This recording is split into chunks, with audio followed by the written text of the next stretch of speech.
Hello friends, welcome back to Achal के talks. मैं sir doctor Himanshu Kumar. ये आज का जो वीडियो है हमारे फ्रीक्वेंटली आस्क्ड क्वेश्चंस की जो सीरीज है उसका सेकंड पार्ट है। फर्स्ट पार्ट में डॉक्टर राणा चंचल ने आपके बहुत से क्वेश्चंस जो कॉमनली आप कमेंट सेक्शन में पूछते हैं या हमें व्हाट्सएप पे कॉल करके मैसेज करके पूछते हैं, उनके आंसर्स किए थे। आज के इस वीडियो में मैं भी कोशिश करूंगा कि आपके जो ये कॉमन क्वेश्चंस है उनके आंसर्स आपको आज मिल पाए। तो चलिए आज का वीडियो हम लोग शुरू करते हैं। आज के इस वीडियो का सबसे पहला क्वेश्चन बहुत कॉमन है, लोग काफी कमेंट सेक्शन में पूछ रहे हैं कि कोविड वैक्सीनेशन कब करना चाहिए इन्फेक्शन होने के बाद। एक बार अगर किसी को कोविड इन्फेक्शन हो गया तो उसके बाद कोविड वैक्सीनेशन कब होना चाहिए। तो अभी तक जो गाइडलाइंस थी वो ये कहती थी कि कोविड इन्फेक्शन होने के बाद आपको 6 to 8 वीक्स वेट करना है, 6 weeks after the day of recovery या 8 weeks after the first day 1 of symptoms. उसके बाद आप वैक्सीन लगवा सकते हैं। लेकिन अभी 13 मई 2021 को गवर्नमेंट पैनल ने एक एडवाइजरी अभी दी है कि कोविड इन्फेक्शन होने के बाद जो वैक्सीनेशन करवाना है उसके बीच में 6 मंथ्स का गैप होना चाहिए। इसके अलावा एक नया चेंज ये भी हुआ है कि जो कोविशील्ड वैक्सीन थी, 2 डोजेस के बीच में, डोज 1 और डोज 2 के बीच में जो गैप अभी तक 4 to 6 वीक्स का था उसको भी बढ़ा के 12 to 16 वीक्स कर दिया गया है। ये अभी चेंज हुआ है 13 मई 2021 को। तो ये जो एडवाइजरी है या जो गवर्नमेंट की गाइडलाइंस हैं ये टाइम टू टाइम चेंज हो सकती हैं, तो हम लोग कोशिश करेंगे कि आपको जो भी लेटेस्ट अपडेट हो वो देते रहें। अगला क्वेश्चन हमारे पास ये आता है कि क्या कोविड वैक्सीनेशन के बाद कोविड इन्फेक्शन हो सकता है। मतलब कि जिन लोगों ने कोविड वैक्सीन लिया उसके बाद अगर उनको कोविड इन्फेक्शन हुआ है तो उन्हें लगता है क्या ये कोविड वैक्सीन की वजह से है। तो ये मैं आपको क्लियर कर दूं कि कोविड वैक्सीनेशन के बाद आपको कोविड इन्फेक्शन नहीं हो सकता उस वैक्सीनेशन की वजह से। कई बार कोइंसिडेंटली ये हो सकता है कि आपने वैक्सीन लिया और वैक्सीन लेने के कुछ दिनों के बाद आपने कांटेक्ट कर लिया कोविड वायरस इन्फेक्शन, जिसकी वजह से आप इन्फेक्ट हो गए एंड आप उसको कोरिलेट करने लगते हैं आप अपने वैक्सीनेशन के साथ। लेकिन वैक्सीनेशन से आपको इन्फेक्शन नहीं हो सकता। वैक्सीनेशन में किल्ड वायरस होता है या उसका कंपोनेंट आपको इंजेक्ट किया जाता है और वो केवल आपकी बॉडी में इम्यूनोजेनिक रिस्पॉन्स जनरेट करता है, इन्फेक्टिविटी नहीं होती है, आपके शरीर में इन्फेक्शन कॉज नहीं कर सकता। तो इस भ्रम में आप ना रहें कि वैक्सीन लगवाने के बाद आपको कोविड इन्फेक्शन हो गया, और इस डर से बहुत सारे लोग वैक्सीन लगवाने से दूर भाग रहे हैं। तो इस भ्रम को दूर कीजिए और जिन लोगों को भी, जो लोग एलिजिबल हैं वैक्सीनेशन के लिए, वो जाके अपना वैक्सीनेशन जरूर कराएं। अगला क्वेश्चन हमारे पास आता है कि क्या जो कोविड-19 का जो ये पैंडेमिक है इसमें हम लोग जो इम्यूनाइजेशन है, चाहे वो बच्चों का हो या अडल्ट हैं जो हाई रिस्क पेशेंट हैं जिनका वैक्सीनेशन चल रहा है, उसको डिले किया जा सकता है कोविड पैंडेमिक में। तो it is never advise to delay your immunisation. खासतौर पे जो छोटे बच्चे हैं उनका जो वैक्सीनेशन शेड्यूल है, कोशिश किया जाए कि एज अर्ली एज पॉसिबल आपको वैक्सीनेशन उनका लगवाना है, क्योंकि बहुत सी वैक्सीन प्रिवेंटेबल डिजीजेस हैं जो कि वैक्सीन ना लगने की वजह से दोबारा से होने का डर होता है। तो it is never advisable to delay the immunization of a kid और those people who are at high risk and they need to get vaccinated timely. अच्छा, लोगों के क्वेश्चन कोविड-19 और डायबिटीज के एसोसिएशन के साथ भी आ रहे हैं। लोग पूछते हैं कि क्या कोविड-19 वायरस डायबिटीज कराता है। पहली चीज तो जो लोग पहले से डायबिटिक हैं उनमें कोविड-19 इन्फेक्शन होता है, स्ट्रेस की कंडीशन होती है, अनकंट्रोल्ड हाइपरग्लाइसीमिया होने के रिस्क ज्यादा होते हैं, क्योंकि एक तो इन्फेक्शन की वजह से साथ ही उनको कई बार स्टेरॉइड्स भी देने पड़ जाते हैं, तो उनमें अनकंट्रोल्ड हाइपरग्लाइसीमिया हो सकता है। तो ऐसे में जो डायबिटिक लोग होते हैं उनको ज्यादा सतर्क रहने की जरूरत है, क्योंकि कॉम्प्लिकेशंस या सीवियरिटी उनमें बढ़ने के अच्छे खासे चांसेस होते हैं। दूसरा पॉइंट कि क्या कोविड-19 वायरस न्यू ऑनसेट डायबिटीज भी कराता है, जिनमें डायबिटीज नहीं है उनमें भी कराता है। स्टडीज में देखा गया है कि जो कोविड-19 वायरस होता है ये कुछ रिसेप्टर्स पे जाके अटैच होता है जो कि डिफरेंट बॉडी ऑर्गन्स में एक्सप्रेस करते हैं। इनमें से एक ऑर्गन होता है पेनक्रियाज। पेनक्रियाज जो कि हमारा इंसुलिन रिलीज करता है, इंसुलिन जो कि शुगर कंट्रोल करके रखता है। जब ये उसको ऑर्गन को अफेक्ट करता है तो उसकी वजह से भी न्यू ऑनसेट डायबिटीज प्रेसिपिटेट कर सकती है उन लोगों में जो कि एट रिस्क थे, प्री डायबिटिक थे, जिनमें कि डायबिटीज पहले से डायग्नोज नहीं हुई थी। तो हाँ, स्टडीज में ऐसा देखा गया है कि कोविड-19 से डायबिटीज हो सकती है, मैकेनिज्म उसका डिफरेंट है, थोड़ा सा अलग है। इसके बाद लोग ये भी क्वेश्चन पूछते हैं कि अगर एक बार कोविड इन्फेक्शन हो चुका है तो क्या दोबारा उनको इन्फेक्शन हो सकता है। तो देखिए स्टडीज ये कहती हैं कि री इन्फेक्शन, दोबारा इन्फेक्शन होने के चांसेस कम होते हैं। लेस देन 1% केसेस में ही देखा गया है कि री इन्फेक्शन हुआ है, और जिनको री इन्फेक्शन हुआ भी है उनमें माइल्ड सिम्टम्स आए हैं या फिर वो एसिम्टोमेटिक रहे हैं। हमारी बॉडी में जो एंटीबॉडीज़ बनती हैं कोविड इन्फेक्शन होने के बाद, वो हमें एटलीस्ट 3 मंथ्स to 6 मंथ्स तक तो प्रोटेक्ट करती ही करती हैं। जिन लोगों में री इन्फेक्शन होता है, मोस्टली जो एल्डरली होते हैं, 60 ईयर या 65 ईयर्स के ज़्यादा की एज के होते हैं, उनमें री इन्फेक्शन के चांसेस ज़्यादा होते हैं। बट फिर वही, अगर सिम्टम्स उनमें होंगे तो माइल्ड सिम्टम्स होंगे, हॉस्पिटलाइजेशन की ज़रूरत नहीं पड़ती है और वो जल्दी रिकवर कर जाएंगे। तो कोविड इन्फेक्शन एक बार हो गया है तो घबराइएगा नहीं कि मुझे फिर से री इन्फेक्शन हो सकता है, उतना कॉमन नहीं है। इसके बाद लोगों का क्वेश्चन होता है कि कोविड इन्फेक्शन होने के बाद चेस्ट पेन क्यों बना रहता है और ये कब तक बना रह सकता है। तो ये आपको जानना ज़रूरी है कि जो चेस्ट पेन होता है इसके 2-3 कारण हो सकते हैं। पहला रीज़न ये हो सकता है कि जो आपकी ये कोस्टोकॉन्ड्राल जंक्शन होता है उसका इन्फ्लामेशन होता है, हम बोलते हैं कोस्टोकॉन्ड्राइटिस, उसकी वजह से हमें चेस्ट पेन बना रहता है। जब हम यहाँ पे छूते हैं इस एरिया में जहाँ पे हमारा कोस्टोकॉन्ड्राल जंक्शन होता है तो टेंडरनेस या दर्द महसूस होता है। ये अगर आप शोल्डर्स की मूवमेंट करते हैं तो आपको दर्द महसूस होता है। दूसरा रीज़न ये हो सकता है कि मस्कुलर पेन हो सकता है, तो अगर लगातार कोई दर्द बना हुआ है आपको सीने में तो मस्कुलर पेन की वजह से भी हो सकता है। तीसरा, अगर आप गहरी सांस लेते हैं और गहरी सांस लेने के बाद आपको चेस्ट पेन होता है, तो कभी कभी जब आपको निमोनिया हुआ है साथ में आपको जो लंग्स के चारों तरफ झिल्ली होती है उसका इन्फ्लामेशन या सूजन भी हो सकती है, जिसको हम प्लूराइटिस बोलते हैं। तो अगर गहरी सांस लेने के बाद आपको दर्द हो रहा है तो हो सकता है वो प्लूराइटिस की वजह से हो। चेस्ट पेन जो कोविड इन्फेक्शन होने के बाद हुआ है, इसको कितना समय लगता है ठीक होने में? तो मैंने पोस्ट कोविड सिम्टम्स में पहले भी बताया था कि आपके इस तरह के सिम्टम्स जो होते हैं जनरली 2 हफ्ते से 3 हफ्ते में रिकवर कर जाते हैं, लेकिन कुछ पेशेंट्स में, कुछ मरीजों में ये 2 से 3 महीने भी ले सकते हैं।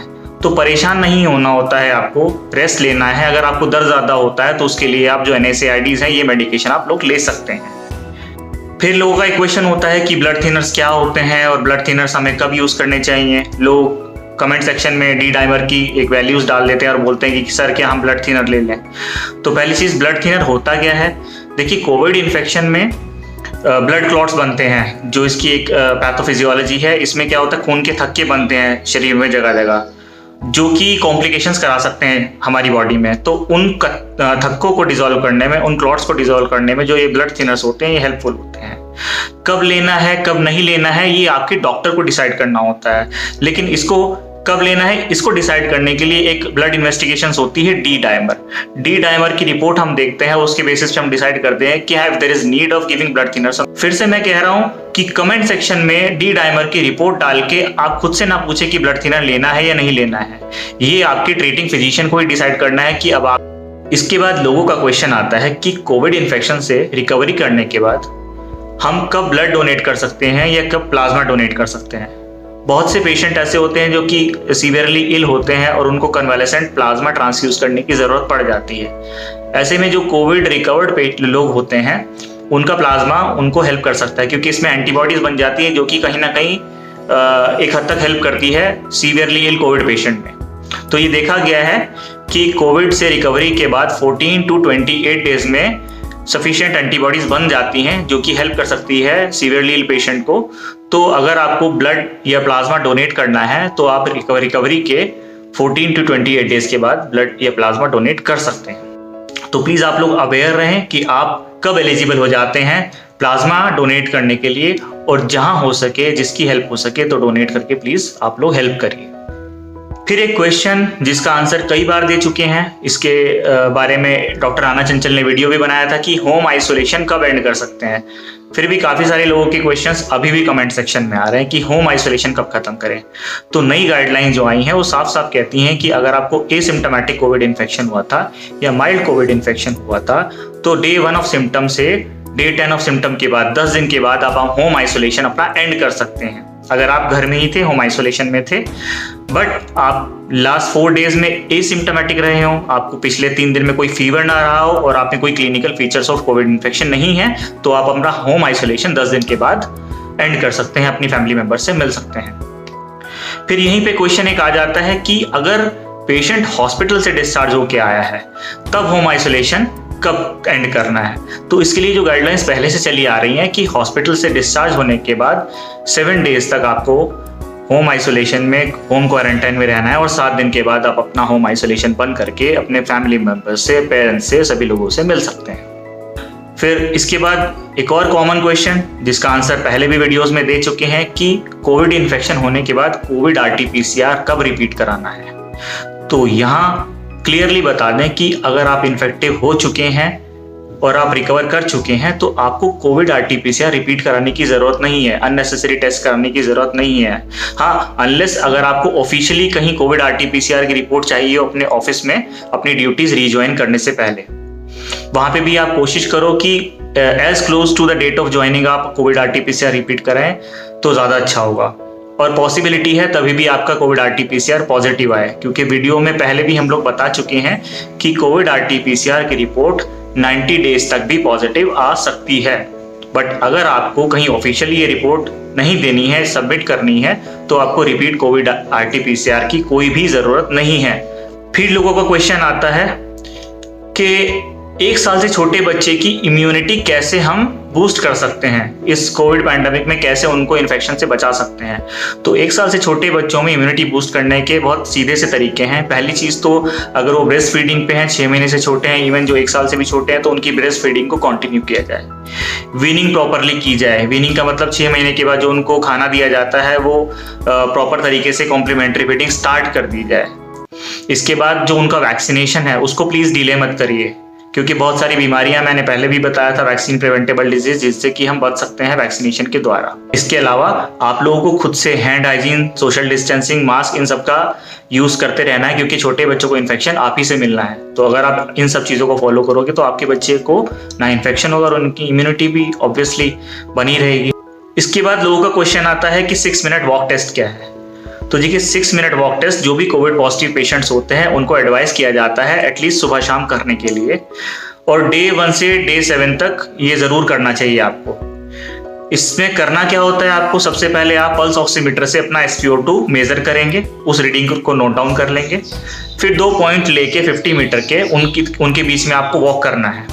वॉक करने में आपको देखना है कि आपको शॉर्टनेस ऑफ ब्रेथ तो नहीं हो रहा है, आपको सांस लेने में दिक्कत तो नहीं हो रही है, आपको दिल की धड़कन तेज तो नहीं हो रही है, बोलने में परेशानी तो नहीं हो रही है, एंड मोर इम्पोर्टेंटली आपने जो SpO2 इनिशियली मेजर किया था उससे 5% या उससे नीचे का फॉल तो नहीं है।